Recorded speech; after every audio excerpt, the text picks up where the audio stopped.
Welcome dear student. बेटा आप आज lesson number 9 class 6 living organism and there surroundings सजीव ਅਤੇ ਉਹਨਾਂ ਦਾ ਆਲਾ ਦੁਆਲਾ ਜਾਂ ਸਜੀਵ ਅਤੇ ਉਹਨਾਂ ਦਾ ਚੁਗਿਰਦਾ ਬਾਰੇ ਪੜਾਂਗੇ।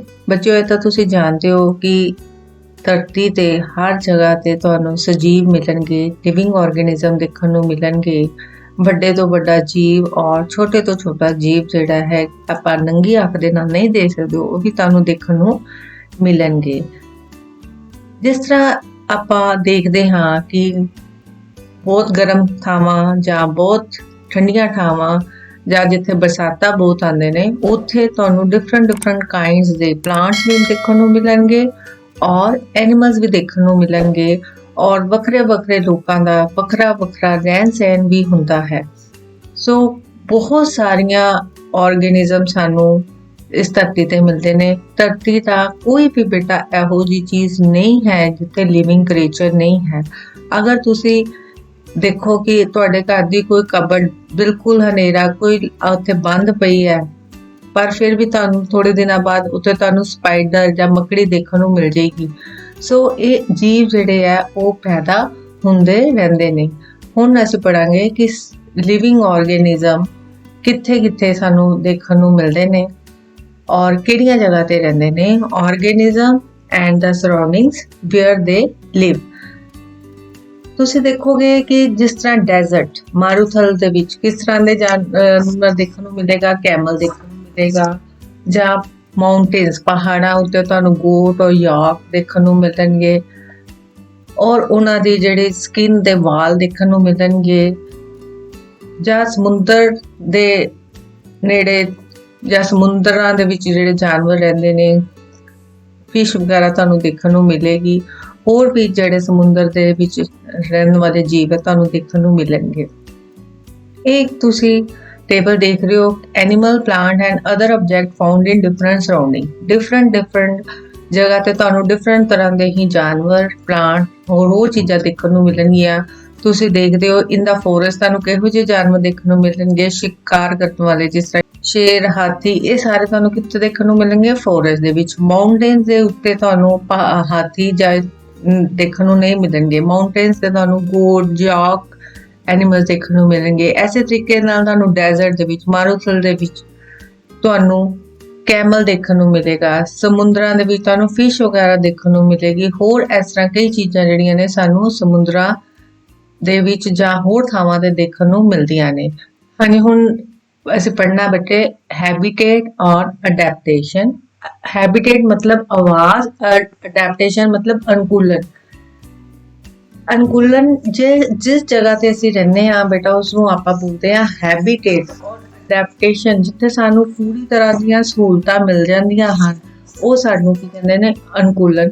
ਜਿਸ ਤਰ੍ਹਾਂ ਤੁਸੀਂ ਸਪੋਜ਼ ਕਿਤੇ ਜਾਂਦੇ ਹੋ 3-4 ਦਿਨਾਂ ਲਈ, ਕਿਤੇ ਆਊਟ ਆਫ ਸਟੇਸ਼ਨ ਜਾਂਦੇ ਹੋ, ਤਾਂ ਤੁਹਾਨੂੰ ਉੱਥੇ ਤੁਸੀਂ ਰਹਿ ਸਕਦੇ ਹੋ ਮਹੀਨਾ ਜਾਂ 2 ਮਹੀਨੇ ਵੀ ਤੁਸੀਂ ਰਹਿ ਸਕਦੇ ਹੋ, ਪਰ ਉੱਥੇ ਤੁਹਾਨੂੰ ਬਾਹਰ ਦਾ ਖਾਣਾ ਖਾਣ ਨੂੰ ਮਿਲਦਾ ਹੈ ਜਾਂ ਤੁਹਾਨੂੰ ਉੱਥੇ ਤੁਸੀਂ ਠੀਕ ਫੀਲ ਨਹੀਂ ਕਰਦੇ, ਤੁਹਾਨੂੰ ਉੱਥੇ ਨੀਂਦ ਨਹੀਂ ਆਉਂਦੀ, ਕਿਉਂਕਿ ਤੁਸੀਂ ਕੰਫਰਟ ਤੁਹਾਡਾ ਕਿੱਥੇ ਹੈ? ਤੁਹਾਡਾ ਆਪਣਾ ਘਰ, ਤੁਸੀਂ ਉੱਥੇ ਹੀ ਕੰਫਰਟ ਫੀਲ ਕਰਦੇ ਹੋ। ਉਹ ਤੁਹਾਡਾ ਕੀ ਬਣ ਜਾਂਦਾ? ਆਵਾਸ ਸਥਾਨ, ਜਿਹਨੂੰ ਤੁਸੀਂ ਕਹਿੰਦੇ ਹੋ ਅਨੁਕੂਲਨ। ਸੋ ਜਿਹੜੇ ਜਾਨਵਰ ਜਿਸ ਜਗ੍ਹਾ ਤੇ ਰਹਿੰਦੇ ਹਨ, ਜਿਸ ਤਰ੍ਹਾਂ ਆਪਾਂ ਗੱਲ ਕਰਦੇ ਹਾਂ ਕੈਮਲ ਦੀ। ਕੈਮਲ ਬੇਟਾ ਇਹ ਤੁਹਾਨੂੰ ਦੇਖਣ ਨੂੰ ਮਿਲੇਗਾ ਮਾਰੂਥਲ ਦੇ ਵਿੱਚ, ਡੈਜ਼ਰਟ ਦੇ ਵਿੱਚ ਦੇਖਣ ਨੂੰ ਮਿਲੇਗਾ। ਕਈ ਜਗ੍ਹਾ ਤੇ ਤੁਹਾਨੂੰ ਸ਼ਹਿਰਾਂ ਵਿੱਚ ਵੀ ਦੇਖਣ ਨੂੰ ਮਿਲੇਗਾ, ਪਰ ਉਹ ਖੁਸ਼ ਕਿਤੇ ਹੁੰਦਾ ਹੈ? ਕੈਮਲ ਡੈਜ਼ਰਟ ਮਾਰੂਥਲ ਜਗ੍ਹਾ ਦੇ ਵਿੱਚ ਰਹਿ ਕੇ ਉਹ ਖੁਸ਼ ਹੁੰਦਾ ਹੈ। ਔਰ ਅਸੀਂ ਇਹਦੇ ਕਿਸ ਤਰ੍ਹਾਂ ਦੀਆਂ ਅਡੈਪਟੇਸ਼ਨ ਹੁੰਦੀਆਂ ਨੇ ਉਹ ਅਸੀਂ ਪੜਾਂਗੇ। ਕੈਮਲ ਤੁਸੀਂ ਦੇਖਦੇ ਹੋ ਕਿਉਂਕਿ ਇਹਦੇ ਜਿਹੜੇ ਪੈਰ ਹੁੰਦੇ ਨੇ ਗੱਦੇਦਾਰ ਹੁੰਦੇ ਨੇ ਔਰ ਇਹ ਗਰਮ ਰੇਤ ਤੇ ਚੱਲਣਯੋਗ ਹੁੰਦੇ ਨੇ ਔਰ ਇਸ ਤਰ੍ਹਾਂ ਦੇ ਇਹਦੇ ਪੈਰ ਬਣੇ ਹੁੰਦੇ ਹਨ। ਔਰ ਉਸ ਤਰ੍ਹਾਂ ਹੀ ਇਹਦੀਆਂ ਦੇਖੋ ਲੱਤਾਂ ਹੀ ਕੁਦਰਤ ਵੱਲੋਂ ਲੰਬੀਆਂ ਕੀਤੀਆਂ ਗਈਆਂ ਹਨ ਤਾਂ ਕਿ ਇਹਦੇ ਪੇਟ ਨੂੰ ਜਿਹੜੀ ਹੈ ਉਹ, ਕਿਉਂਕਿ ਰੇਤ ਬਹੁਤ ਗਰਮ ਹੁੰਦੀ ਹੈ ਤੇ ਇਹਨੂੰ ਗਰਮੀ ਜਿਹੜੀ ਹੈ ਨਾ ਮਹਿਸੂਸ ਹੋ ਸਕੇ। ਔਰ ਤੁਸੀਂ ਇਹਦੇ बैक ते एक हंप देखते हो, कुप देखते हो, जिहदे विच बेटा इतनी फैट स्टोर हो जाती है और किन्ने दिन बिना खाधे रह सकता है और जिहड़ी फैट इहदे विच स्टोर होई हुंदी है वो यूज़ कर लैंदा है जदों इहनूं खाण पीण लई कुछ नहीं मिलता। और इहदा फेस भी बड़ा लैदरी हुंदा क्योंकि पत्ते ਜਾਂ ਜਿਹੜੇ ਪਲਾਂਟਸ ਉਹਨੂੰ ਮਿਲਦੇ ਨੇ ਬੜੇ ਬੁਸ਼ੀ ਹੁੰਦੇ ਨੇ, ਕੰਡਿਆਂ ਵਾਲੇ ਹੁੰਦੇ ਨੇ ਔਰ ਉਹ ਇਹਨਾਂ ਚੀਜ਼ਾਂ ਨੂੰ ਖਾ ਕੇ ਹੀ ਆਪਣਾ ਗੁਜ਼ਾਰਾ ਕਰ ਲੈਂਦਾ ਹੈ। ਜਿਹੜਾ ਕੈਮਲ ਹੈ ਇਹ ਕਿੱਥੇ ਵਧੀਆ ਮਹਿਸੂਸ ਕਰਦਾ ਹੈ? ਡੈਜ਼ਰਟ ਵਾਲੀ ਏਰੀਆ ਦੇ ਵਿੱਚ ਮਹਿਸੂਸ ਕਰਦਾ ਹੈ। ਔਰ ਜਿਹੜੀ ਫਿਸ਼ ਹੈ, ਫਿਸ਼ ਦੇਖੋ ਪਾਣੀ ਦੇ ਵਿੱਚ ਰਹਿੰਦੀ ਹੈ, ਇੱਕ ਐਕੁਆਰੀਅਮ ਦੀ ਪਿਕਚਰ ਦਿੱਤੀ ਹੋਈ ਹੈ। ਇਹ ਪਾਣੀ ਇਹਦੇ ਵਿੱਚ ਤਾਂ ਰਹਿ ਜਾਂਦੀ ਹੈ ਪਰ ਇਹਦਾ ਐਕਚੁਅਲ ਕਿੱਥੇ ਸਥਾਨ ਹੈ? ਪੌਂਡਸ ਦੇ ਵਿੱਚ, ਲੇਕਸ ਦੇ ਵਿੱਚ, ਸਮੁੰਦਰਾਂ ਦੇ ਵਿੱਚ। ਔਰ ਫਿਸ਼ ਦੀ ਬੇਟਾ ਇਹ ਸਟ੍ਰੀਮ ਲਾਈਨ ਬੋਡੀ ਹੁੰਦੀ ਹੈ। ਤੁਸੀਂ ਦੇਖ ਰਹੇ ਹੋ ਤਾਰਾ ਰੇਖਿਤ ਜਿਹਨੂੰ ਆਪਾਂ ਬੋਡੀ ਕਹਿੰਦੇ ਹਾਂ, ਇਹ ਪਿੱਛੋਂ ਨੈਰੋ ਔਰ ਅੱਗੋਂ ਨੈਰੋ ਔਰ ਇੱਥੇ ਆ ਕੇ ਚੌੜੀ ਹੋ ਜਾਂਦੀ ਹੈ। ਔਰ ਇਹਦੇ ਜਿਹੜੇ ਸਕੇਲਸ ਹੁੰਦੇ ਨੇ ਇਹ ਬੜੇ ਚਿਕਨੇ ਹੁੰਦੇ ਨੇ ਔਰ ਜਿਹੜੇ ਕਿ ਇਹਨੂੰ ਪਾਣੀ ਦੇ ਵਿੱਚ ਚੱਲਣ ਦੇ ਵਿੱਚ ਸਹਾਈ ਹੁੰਦੀ ਹੈ। ਔਰ ਇਹਦੇ ਜਿਹੜੇ ਫਿਨਸ ਇਹ ਤੁਸੀਂ ਦੇਖ ਰਹੇ ਹੋ ਔਰ ਟੇਲ ਜਿਹੜੀ ਹੈ ਇਹਨੂੰ ਡਾਇਰੈਕਸ਼ਨ ਦਿੰਦੀ ਹੈ ਪਾਣੀ ਦੇ ਵਿੱਚ ਚੱਲਣ ਵਾਸਤੇ। ਔਰ ਇਹਦੇ ਇਸ ਸਾਈਡ ਤੇ ਗਲਫੜੇ ਹੁੰਦੇ ਨੇ ਜਿਹੜੇ ਕਿ ਪਾਣੀ ਦੇ ਵਿੱਚ ਘੁਲੀ ਹੋਈ ਜਿਹੜੀ ਆਕਸੀਜਨ ਹੈ ਉਹਨੂੰ ਲੈਣ ਲਈ ਜ਼ਰੂਰੀ ਹੈ। ਸੋ ਉਹ ਜਗ੍ਹਾ the presence of specific feature or certain habits which enable a plant or animal to live in surrounding ਉਹਨੂੰ ਆਪਾਂ ਕੀ ਬੋਲਦੇ ਆ? adaptation। ਸੋ different animals ਜਿਹੜੀਆਂ ਨੇ different surroundings ਦੇ ਵਿੱਚ ਉਹ adapt ਕਰ ਲੈਂਦਾ ਹੈ। a definition better note ਕਰੋ, the surrounding where organism live ਉਹ ਚੁਗਿਰਦਾ ਜਿੱਥੇ organism ਰਹਿੰਦੇ ਹਨ ਉਸਨੂੰ ਆਪਾਂ ਕੀ ਬੋਲਦੇ ਆ? habitat। ਸੋ ਜਿਹੜੇ ਜਾਨਵਰ ਜਾਂ ਜਿਹੜੇ ਪਲਾਂਟ ਲੈਂਡ ਤੇ ਰਹਿੰਦੇ ਨੇ, ਲੈਂਡ ਦੇ ਵਿੱਚ ਬੇਟਾ ਗ੍ਰਾਸਲੈਂਡ ਵੀ ਆ ਗਈ, ਫੋਰੈਸਟ ਵੀ ਆ ਗਏ, ਡੈਜ਼ਰਟ ਵੀ ਆ ਗਏ ਔਰ ਮਾਊਂਟੇਨ ਰੀਜਨ ਵੀ ਆ ਗਏ, ਯਾਨੀ ਕਿ ਧਰਤੀ ਤੇ ਉਹਨੂੰ ਆਪਾਂ ਕੀ ਬੋਲਦੇ ਹਾਂ? ਟੈਰਿਸਟਰੀਅਲ ਸਥਲੀ ਹੈਬਿਟੇਟ ਬੋਲਦੇ ਹਾਂ। ਔਰ ਜਿਹੜੇ ਪਲਾਂਟ ਔਰ ਐਨੀਮਲ ਪਾਣੀ ਦੇ ਵਿੱਚ ਰਹਿੰਦੇ ਨੇ ਉਹਨਾਂ ਨੂੰ ਆਪਾਂ ਕੀ ਕਹਿੰਦੇ ਆ? Aquatic habitat. ਐਕੁਆਟਿਕ ਹੈਬਿਟੇਟ 'ਚ ਪੌਂਡਸ ਵੀ ਆ ਗਏ, ਝਰਨੇ ਵੀ ਆ ਗਏ, ਲੇਕਸ, ਰਿਵਰ, ਓਸ਼ਨ, ਇਹ ਸਾਰੇ ਕਿਹੜੀਆਂ ਨੇ? ਐਕੁਆਟਿਕ ਹੈਬਿਟੇਟਸ। ਸੋ ਉਹ ਲਿਵਿੰਗ ਥਿੰਗਸ ਜਿਹੜੀਆਂ ਜਾਂ ਪਲਾਂਟ ਔਰ ਐਨੀਮਲਸ ਰਹਿੰਦੇ ਨੇ, ਸਜੀਵ ਵਸਤੂਆਂ, ਅਸੀਂ ਉਹਨਾਂ ਨੂੰ ਕੀ ਕਹਿੰਦੇ ਆ? Biotic components. और नॉन लिविंग थिंग्स जिस तरह की रॉक्स, पहाड़, सॉइल, मिट्टी, एयर, हवा, वाटर, ये की बन के बना देंगे ने ये बायोटिक कंपोनेंट। सनलाइट ते हीट जेडे है ये की ने? ये biotic components. Journey through different habitats. जिस तरह तुसी डेजर्ट की गल की, डेजर्ट दे विच आपां देखिया कि कैमल्स किस तरह रहंदे ने, पर इस डेजर्ट ਦੇ ਵਿੱਚ ਜਿਹੜੀ ਸੈਂਡ ਹੈ ਉਹ ਦਿਨ ਵੇਲੇ ਬਹੁਤ ਗਰਮ ਹੁੰਦੀ ਆ ਔਰ ਰਾਤ ਵੇਲੇ ਬਹੁਤ ਠੰਡੀ ਹੋ ਜਾਂਦੀ ਹੈ। ਜਿਹੜੇ ਰੈਟਸ ਜਾਂ ਜਿਹੜੇ ਸਨੇਕਸ ਹੈ ਉਹ ਕਿੱਥੇ ਰਹਿੰਦੇ ਨੇ? ਉਹ ਬਹੁਤ ਥੱਲੇ ਜਿਹੜੀਆਂ ਖੁੱਡਾਂ ਬਣਾ ਕੇ ਜਾਂ ਬੁਰਸ ਬਣਾ ਕੇ ਰਹਿੰਦੇ ਨੇ ਔਰ ਰਾਤ ਨੂੰ ਇਹ ਬਾਹਰ ਨਿਕਲ ਆਉਂਦੇ ਹਨ। ਉਹ ਜਿਹੜੇ ਪਲਾਂਟਸ ਹੁੰਦੇ ਨੇ ਜਾਂ ਜਿਹਨੂੰ ਆਪਾਂ ਕੈਕਟਸ ਵੀ ਕਹਿੰਦੇ ਹਨ, ਟਿਪੀਕਲ ਪਲਾਂਟ ਜਿਹੜੇ ਉਗਦੇ ਨੇ ਔਰ ਇਹਨਾਂ ਦੇ ਪੱਤੇ ਬੜੇ ਹਾਰਡ ਹੁੰਦੇ ਨੇ, ਸਟੈਮ ਬੜੇ ਹਾਰਡ ਹੁੰਦੇ ਨੇ। ਮਾਰੂਥਲ ਦੇ ਵਿੱਚ ਬਹੁਤ ਜ਼ਿਆਦਾ ਗਰਮੀ ਹੁੰਦੀ ਹੈ ਪਰ ਇੱਥੇ ਜਿਹੜੇ ਪਲਾਂਟਸ ਲੱਗਦੇ ਨੇ ਇਹਨਾਂ ਦੇ ਪੱਤਿਆਂ ਦੇ ਵਿੱਚੋਂ ਜਿਹੜਾ ਪਾਣੀ ਹੈ ਬਹੁਤ ਘੱਟ ਇਵੈਪੋਰੇਟ ਹੁੰਦਾ ਹੈ ਔਰ ਇਹਨਾਂ ਦੇ ਬੜੀ ਹਾਰਡ ਜਿਹੜੇ ਪੱਤੇ ਹੁੰਦੇ ਨੇ ਔਰ ਇਹਨਾਂ ਦੇ ਜਿਹੜੇ ਪੱਤੇ ਆ ਉਹ ਕੰਡਿਆਂ ਦੇ ਰੂਪ ਵਿੱਚ ਵੀ परिवर्तित हो जाते हैं और इत्थों जिहड़ा पानी है बहुत घट जिहड़ा निकलता है। माउंटेन रीजन दे विच बच्चों तुसी पेड़ देख रहे हो, ये कॉनिकल शेप दे लगदे हन ताकि पहाड़ां दे विच जिहड़ी बर्फ पै जाए तां ओह थल्ले सारी गिर जाए, इन्हां नूं नेड़िया नुकसान ना हो सके। सो पहाड़ां दे विच जिथे बर्फ पैंदी है उत्थे जिहड़े कॉनिकल टाइप दे जिहड़े पेड़ है लगते हैं। सम एक्वेटिक हैबिटेट्स ਜਿਹੜੇ ਪਾਣੀ ਦੇ ਵਿੱਚ ਜੀਵ ਰਹਿੰਦੇ ਹਨ ਉਹਨਾਂ ਦੇ ਵਿੱਚ ਕਿਹੜੀਆਂ ਜਿਵੇਂ ਮੈਂ ਪਹਿਲੇ ਦੱਸਿਆ ਕਿ ਜਿਹੜੀ ਫਿਸ਼ ਹੈ ਉਹਦੀ ਸਟ੍ਰੀਮਲਾਈਨ ਤਾਰਾ ਰੇਖੀ ਜਿਹੜੀ ਬੋਡੀ ਹੁੰਦੀ ਹੈ, ਔਰ ਇਹ ਪਾਣੀ ਦੇ ਵਿੱਚ ਘੁਲੀ ਹੋਈ ਆਕਸੀਜਨ ਕਿੱਦਾਂ ਲੈਂਦੇ ਹਨ? ਗਿਲਸ ਦੇ ਥਰੂ ਲੈਂਦੇ ਹਨ। ਹੋਰ ਵੀ ਕਈ ਜਾਨਵਰ ਨੇ ਜਿਸ ਤਰ੍ਹਾਂ ਕਿ ਡਾਲਫਿਨ ਤੇ ਵੇਲਸ, ਇਹ ਇਹਨਾਂ ਦੇ ਗਿਲਸ ਨਹੀਂ ਹੁੰਦੇ ਪਰ ਇਹਨਾਂ ਦੇ ਵਿੱਚ ਨੋਸਟ੍ਰਿਲ ਰਾਹੀਂ ਇਹ ਆਪਣਾ ਸਾਹ ਲੈਂਦੀਆਂ ਹਨ। ਤੇ ਔਰ ਜਦੋਂ ਇਹ ਕੁਝ ਸਮਾਂ ਬਾਅਦ ਵਾਟਰ ਦੇ ਸਰਫੇਸ ਤੇ ਆ ਜਾਂਦੀਆਂ ਹਨ ਔਰ ਇਹ ਕਾਫੀ ਟਾਈਮ ਜਿਹੜਾ ਹੈ ਸਮੁੰਦਰ ਦੇ ਅੰਦਰ ਜਾਂ ਪਾਣੀ ਦੇ ਅੰਦਰ ਬਿਨਾਂ ਸਾਹ ਰੋਕੇ ਵੀ ਰਹਿ ਜਾਂਦੇ ਹਨ। ਕਰੈਕਟਰਿਸਟਿਕ ਆਫ ਦਾ ਲਿਵਿੰਗ ਆਰਗੇਨਿਜ਼ਮ, ਕੀ ਵਿਸ਼ੇਸ਼ਤਾਵਾਂ ਨੇ ਕਿਸੇ ਲਿਵਿੰਗ ਆਰਗੇਨਿਜ਼ਮ ਦੀਆਂ? ਸਭ ਤੋਂ ਪਹਿਲੀ ਗੱਲ ਬੱਚੋ, do all living things need, ਜਿੰਨੇ ਵੀ ਲਿਵਿੰਗ ਆਰਗੇਨਿਜ਼ਮ ਨੇ ਇਹਨਾਂ ਨੂੰ ਕਿਹਦੀ ਲੋੜ ਪੈਂਦੀ ਹੈ? ਫੂਡ ਦੀ, ਕਿਉਂਕਿ ਫੂਡ ਤੋਂ ਬਿਨਾ ਇਹ ਜਿਉਂਦੇ ਨਹੀਂ ਰਹਿ ਸਕਦੇ। ਸੋ ਸਾਰੇ ਜਿੰਨੇ ਵੀ ਐਨੀਮਲਸ ਨੇ, ਪਲਾਂਟਸ ਨੇ ਔਰ ਐਨੀਮਲਸ ਨੇ, ਇਹਨਾਂ ਨੂੰ ਕਿਹਦੀ ਲੋੜ ਹੈ? ਫੂਡ ਦੀ।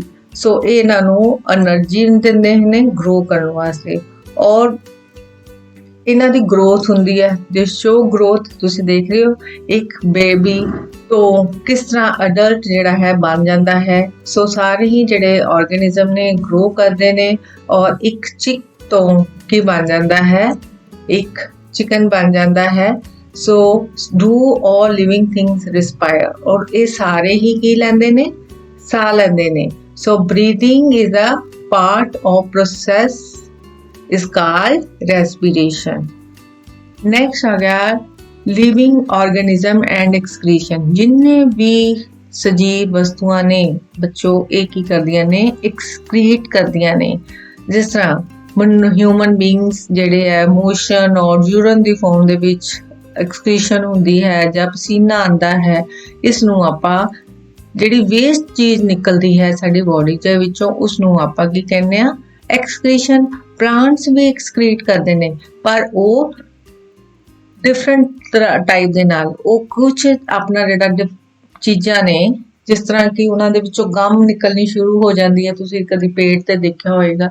सो ये चीज़ां किहड़ियां ने, ये भी प्लांट्स भी एक्सक्रीट करते हैं और कई बारी वो किसी होर पार्ट दे विच उन्हां दियां जिहड़ा एक्सक्रीटा है वो जमा हो जाता है। Do all living things reproduce their own kind, और ये अपने वर्गे जीव पैदा करते हैं। जिस तरह ह्यूमन है अपने बच्चों को जन्म दिंदा है, पंछी जिहड़े है अपने वर्गे ही पंछियों को जन्म दिंदे हैं। So all animals reproduce. जिस तरह तुसीं देख रहे हो डॉग दे पप्स होणगे, काउ दे कब हो जाएगा, ते ऐसे तरीके दे नाल कैट दे किटर। और जिस तरह एनिमल्स अपने वर्गे बच्चों को जन्म दिंदे हैं, उस तरीके दे नाल प्लांट्स भी अपने वर्गे एक होर जिहड़े सीड जिहड़े ने पैदा कर दिंदे हैं। Do all living things move, सारियां जिहड़ियां सजीव वस्तुआं ने लिविंग थिंग्स की करदियां ने? मूव करदियां ने। तुसीं देखते हो, तुसीं एक जगह तो दूजी थां ते जा सकते हो। प्लांट्स जिहड़े ने वो भी लिविंग थिंग्स ने पर एक थां तो दूजी थां ते नहीं मूव करदे। उन्हां दे विच किस तरह वाटर, मिनरल, फूड एक पार्ट तो दूजे पार्ट तक जाता है। सो वो मूव नहीं करते, लेकिन कुछ चीज़ां जिहड़ियां ने पानी वगैरह मिनरल वो सारे एक पार्ट तो जाइलम या फ्लोएम की हैल्प दे नाल जाता है। सो नॉन लिविंग थिंग्स जिहड़े ने वो चल नहीं सकते, अपने वर्गे जीव नहीं पैदा कर सकते, साह नहीं लै सकते। नॉन लिविंग थिंग्स मतलब जिस तरह बस कार, ये नॉन लिविंग थिंग्स है। हाँ जी, question first, what is habitat? आवाज़ की है। मैं दसिया कि जिथे उसनूं जिस जानवर या जिस पौधे नूं कोई नैचुरल एनवायरनमेंट मिले जिथे वो जिंदा रह सके उसनूं आपां की कहने आ? हैबिटेट। फॉर एग्जाम्पल जिस तरह फ्रो किथे रहिंदा है? पानी दे विच। और कैमल दी हैबिटेट की है? डेजर्ट। डेजर्ट दे विच रह के खुश हुंदा है। How is cactus adapted to survive in a desert?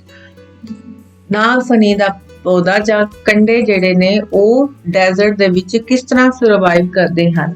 ਕਿਉਂਕਿ ਡੈਜ਼ਰਟ ਦੇ ਵਿੱਚ ਕੀ ਹੁੰਦੀ ਹੈ, ਬਹੁਤ ਜ਼ਿਆਦਾ ਗਰਮੀ ਹੁੰਦੀ ਹੈ, ਬਹੁਤ ਜ਼ਿਆਦਾ ਹੀਟ ਹੁੰਦੀ ਹੈ, ਤਾਂ ਉਹ ਆਪਣਾ ਬੋਡੀ ਦੇ ਜਿਹੜਾ ਹੈ ਪਾਣੀ ਨੂੰ ਘੱਟ ਨਿਕਾਲਦੇ ਹਨ ਤਾਂ ਕਿ ਉਹ ਕਾਫੀ ਦੇਰ ਜਿਉਂਦੇ ਰਹਿ ਸਕਣ। ਸੋ ਇਹਨਾਂ ਦੀਆਂ ਲੌਂਗ ਰੂਟਸ ਹੁੰਦੀਆਂ ਨੇ ਔਰ ਬਹੁਤ ਡੂੰਘੀਆਂ ਜ਼ਮੀਨ ਦੇ ਵਿੱਚ ਗਈਆਂ ਹੁੰਦੀਆਂ ਨੇ ਪਾਣੀ ਨੂੰ ਅਬਜ਼ੌਰਬ ਕਰਨ ਲਈ, ਔਰ ਇਹਦੇ ਜਿਹੜੇ ਪੱਤੇ ਹੁੰਦੇ ਨੇ ਉਹ ਕੰਡਿਆਂ ਦੇ ਰੂਪ ਦੇ ਵਿੱਚ ਹੁੰਦੇ ਨੇ, ਔਰ ਤਾਂ ਕਿ ਇਹਨਾਂ ਵਿੱਚੋਂ ਟਰਾਂਸਪੀਰੇਸ਼ਨ ਘੱਟ ਹੋ ਸਕੇ। ਔਰ ਇਹਨਾਂ ਦੇ ਜਿਹੜੇ ਪੱਤੇ ਨੇ ਇਹਨਾਂ ਤੇ ਇੱਕ ਵੈਕਸੀ ਲੇਅਰ ਹੁੰਦੀ ਹੈ ਤਾਂ ਕਿ ਇਹਨਾਂ ਦੇ ਵਿੱਚ ਪਾਣੀ ਜ਼ਿਆਦਾ ਦੇਰ ਰਹਿ ਸਕੇ। ਨੈਕਸਟ ਆ ਗਈ blanks. The presence of specific features which enable a plant or animal to live in a particular habitat is called। ਪੌਦਿਆਂ ਤੇ ਜੀਵਾਂ ਵਿੱਚ ਮਿਲਣ ਵਾਲੇ ਵਿਸ਼ੇਸ਼ ਜਿਹੜੇ ਫੀਚਰਸ ਨੇ, ਲੱਛਣ ਨੇ, ਉਹਨਾਂ ਨੂੰ ਇੱਕ ਆਵਾਸ ਵਿੱਚ ਰਹਿਣ ਦੇ ਯੋਗ ਬਣਾਉਂਦੇ ਹਨ, ਉਹਨਾਂ ਨੂੰ ਆਪਾਂ ਕੀ ਕਹਿੰਦੇ ਹਾਂ? Adaptation. Habitat of plant and animals that live on land are called dash habitat। ਜਿਹੜੇ ਲੈਂਡ ਤੇ ਰਹਿੰਦੇ ਨੇ ਉਹਨਾਂ ਨੂੰ ਆਪਾਂ ਕੀ ਬੋਲਦੇ ਹਾਂ? ਟੈਰਿਸਟਰੀਅਲ ਹੈਬਿਟੇਟ। ਔਰ ਜਿਹੜੇ ਵਾਟਰ ਦੇ ਵਿੱਚ ਰਹਿੰਦੇ ਨੇ ਉਹਨਾਂ ਨੂੰ ਆਪਾਂ ਕੀ ਬੋਲਦੇ ਹਾਂ? Aquatic habitat. ਤੇ ਸੋਇਲ, ਵਾਟਰ, 에ਅਰ ਆਪਾਂ ਪੜ੍ਹਿਆ ਕਿਹੜੇ ਫੈਕਟਰਸ ਨੇ ਹੈਬਿਟੇਟ ਦੇ? ਬਾਇਓਟਿਕ। ਜਿਹੜੀਆਂ changes in our surrounding that make us respond to them are called dash। ਸਾਡੇ ਆਲੇ ਦੁਆਲੇ ਜਿੰਨੀਆਂ ਵੀ ਪਰਿਵਰਤਨ ਹੁੰਦੇ ਨੇ ਤਾਂ ਅਸੀਂ ਉਹਨਾਂ ਨੂੰ ਰਿਸਪੌਂਡ ਕਰਦੇ ਹਾਂ ਜਾਂ ਪ੍ਰਤੀਕਿਰਿਆ ਕਰਦੇ ਹਾਂ ਤਾਂ ਅਸੀਂ ਉਸਨੂੰ ਕੀ ਕਹਿੰਦੇ ਹਾਂ? ਸਟਿਮੁਲਾਈ। ਨੈਕਸਟ ਕੁਐਸਚਨ ਹੈ, ਇਹਨਾਂ ਵਿੱਚੋਂ ਦੱਸਣਾ ਬੇਟਾ ਹੈ ਕਿ ਕਿਹੜੇ ਨੌਨ ਲਿਵਿੰਗ ਥਿੰਗ ਨੇ? Plough, mushroom, swing machine, radio, boat, water hyena, earthworm. ਇਹਨਾਂ ਵਿੱਚੋਂ ਨੌਨ ਲਿਵਿੰਗ ਜਿਹੜੇ ਹੈਗੇ ਨੇ ਉਹ ਹੈ ਬੇਟੇ ਪਲੋ ਹਲ, ਸਵਿੰਗ ਮਸ਼ੀਨ, ਰੇਡੀਓ, ਠੀਕ ਹੈ। ਬਾਕੀ ਜਿਹੜੇ ਮਸ਼ਰੂਮ ਜਾਂ ਵਾਟਰ ਹਾਈਨਾ ਔਰ ਅਰਥਵੋਮ ਜਿਹਨੂੰ ਆਪਾਂ ਗੰਡੋਏ ਕਹਿੰਦੇ ਆ, ਇਹ ਕੀ ਨੇ? Living things. ਨੈਕਸਟ ਐਗਜ਼ਾਮਪਲ ਦੇਣੀ ਹੈ ਨੌਨ ਲਿਵਿੰਗ ਦੀ ਜਿਹਦੇ ਵਿੱਚ ਦੋ ਕਰੈਕਟਰਿਸਟਿਕਸ ਹੋਣ ਲਿਵਿੰਗ ਆਰਗੇਨਿਜ਼ਮ ਦੇ। ਜਿਸ ਤਰ੍ਹਾਂ ਕਾਰ ਨੌਨ ਲਿਵਿੰਗ ਹੈ ਬਟ ਇਹ ਕੀ ਕਰਦੀ ਹੈ? ਮੂਵ ਕਰਦੀ ਹੈ ਤੇ ਇਹਨੂੰ ਕੀ ਚਾਹੀਦੀ ਹੈ? એનર્ਜੀ ਮੀਨਸ ਪੈਟਰੋਲ ਚਾਹੀਦਾ ਹੈ। ਸੋ ਕਾਰ ਐਗਜ਼ਾਮਪਲ ਹੈ ਨੌਨ ਲਿਵਿੰਗ ਥਿੰਗ ਦੀ ਜਿਹੜੀ ਇੱਕ ਥਾਂ ਤੋਂ ਦੂਜੀ ਥਾਂ ਤੇ ਜਾਂਦੀ ਹੈ ਔਰ ਇਹਨੂੰ ਕੀ ਚਾਹੀਦੀ ਹੈ? એનર્ਜੀ। ਨੀਚੇ ਬੇਟਾ ਦਿੱਤੇ ਹੈ ਨੌਨ ਲਿਵਿੰਗ ਥਿੰਗ ਲਿਸਟਡ ਦਿੱਤੀਆਂ ਨੇ, ਇਹਨਾਂ ਚੋਂ ਦੱਸਣਾ ਹੈ which things were once a part of living things ਕਿ ਇਹ ਕਿਸੇ ਟਾਈਮ ਲਿਵਿੰਗ ਥਿੰਗ ਦਾ ਹਿੱਸਾ ਸੀ। ਕਿਹੜਾ? Butter, leather, soil, wool, electric bulb, cooking oil, salt, Apple, rubber. ਤਾਂ ਸਭ ਤੋਂ ਪਹਿਲਾਂ ਬੱਚੋ ਦੇਖੋ ਬਟਰ ਕਿਹੜਾ ਹੈ? ਇਹ ਲਿਵਿੰਗ ਥਿੰਗ। ਇਹ ਕਿੱਥੋਂ ਮਿਲਦਾ ਹੈ? ਐਨੀਮਲਸ ਤੋਂ ਮਿਲਦਾ ਹੈ। ਲੈਦਰ ਚਮੜਾ ਕਿੱਥੋਂ ਸਾਨੂੰ ਮਿਲਦਾ ਹੈ? ਐਨੀਮਲ ਸਕਿਨ ਤੋਂ। ਨੈਕਸਟ ਆ ਗਿਆ ਵੂਲ ਸਾਨੂੰ ਕਿੱਥੋਂ ਮਿਲਦਾ ਹੈ? ਸ਼ੀਪ ਤੋਂ। ਉਸ ਤੋਂ ਬਾਅਦ ਆ ਗਿਆ ਕੁਕਿੰਗ ਆਇਲ ਕਿੱਥੋਂ ਸਾਨੂੰ ਮਿਲਦਾ ਹੈ? ਪਲਾਂਟ ਤੋਂ। ਔਰ ਐਪਲ ਕੀ ਹੈ? ਟਰੀ ਤੋਂ ਮਿਲਦਾ ਹੈ। ਸੋ ਰਬੜ ਵੀ ਸਾਨੂੰ ਬੇਟਾ ਟਰੀ ਤੋਂ ਮਿਲਦੀ ਹੈ। ਸੋ ਇਹ ਚੀਜ਼ਾਂ ਜਿਹੜੀਆਂ ਨੇ ਇਹ ਲਿਵਿੰਗ ਥਿੰਗ ਦਾ ਹਿੱਸਾ ਹੈ, ਲੇਕਿਨ ਸੋਇਲ, ਇਲੈਕਟ੍ਰਿਕ ਬਲਬ ਔਰ ਸਾਲਟ ਇਹ ਨੌਨ ਲਿਵਿੰਗ ਥਿੰਗਸ ਹੈ। ਹੁਣ ਤੁਸੀਂ ਦੱਸਣਾ ਹੈ ਨੈਕਸਟ ਕਾਮਨ ਕਰੈਕਟਰਿਸਟਿਕ ਕੀ ਹੈ ਲਿਵਿੰਗ ਥਿੰਗਸ ਦੇ। ਆਪਾਂ ਪੜ੍ਹਿਆ ਕਿ ਫਰਸਟ ਇਹਨਾਂ ਨੂੰ ਕੀ ਚਾਹੀਦਾ? Required food, respire and excrete waste material, respond to stimuli in the environment and they growth मतलब अपने और मेंटेन देयर नंबर और they move from one place to another, they grow and die। वो बढ़ते ने ते फिर मर जाते ने। क्वेश्चन है why speed is important for survival in the grassland for animals that live in there। ਘਾਹ ਦੇ ਮੈਦਾਨ ਦੇ ਵਿੱਚ ਖੇਤਰ ਵਿੱਚ ਰਹਿਣ ਵਾਲੇ ਜੰਤੂਆਂ ਨੂੰ ਆਪਣੀ ਹੋਂਦ ਬਣਾਈ ਰੱਖਣ ਲਈ ਤੇਜ਼ ਗਤੀ ਕਿਉਂ ਜ਼ਰੂਰੀ ਹੈ? ਗ੍ਰਾਸਲੈਂਡ ਦੇ ਵਿੱਚ ਬਹੁਤ ਸਾਨੂੰ ਗ੍ਰਾਸ ਦੇਖਣ ਨੂੰ ਮਿਲਦਾ ਹੈ ਪਰ ਪੇੜ ਜਿਹੜੇ ਨੇ ਬੱਚੋ ਬਹੁਤ ਘੱਟ ਨੇ। ਜਿਹੜੇ ਸ਼ਿਕਾਰੀ ਨੇ ਜਿਸ ਤਰ੍ਹਾਂ ਕਿ ਲਾਇਨ, ਟਾਈਗਰ ਨੇ ਇਹ ਇੱਥੇ ਰਹਿੰਦੇ ਨੇ ਕਿਉਂਕਿ ਇੱਥੇ ਇਹਨਾਂ ਨੂੰ ਆਪਣਾ ਸ਼ਿਕਾਰ ਮਿਲਦਾ ਹੈ ਜਿਸ ਤਰ੍ਹਾਂ ਕਿ ਡੇਅਰ ਵਗੈਰਾ। ਸੋ ਇਹ ਜਾਨਵਰ ਤੋਂ ਆਪਣਾ ਆਪ ਨੂੰ ਬਚਾਉਣ ਵਾਸਤੇ ਉਹਨਾਂ ਨੂੰ ਆਪਣੀ ਸਪੀਡ ਵਧਾਉਣੀ ਪੈਂਦੀ ਹੈ, ਗਤੀ ਤੇਜ਼ ਭੱਜਣਾ ਪੈਂਦਾ ਹੈ ਤਾਂ ਕਿ ਉਹ ਇਹਨਾਂ ਐਨੀਮਲਸ ਤੋਂ ਬਚ ਸਕਣ ਔਰ ਆਪਣੀ ਜਿਹੜੀ ਹੋਂਦ ਹੈ ਉਹ ਬਣਾਈ ਰੱਖਣ। Thank you.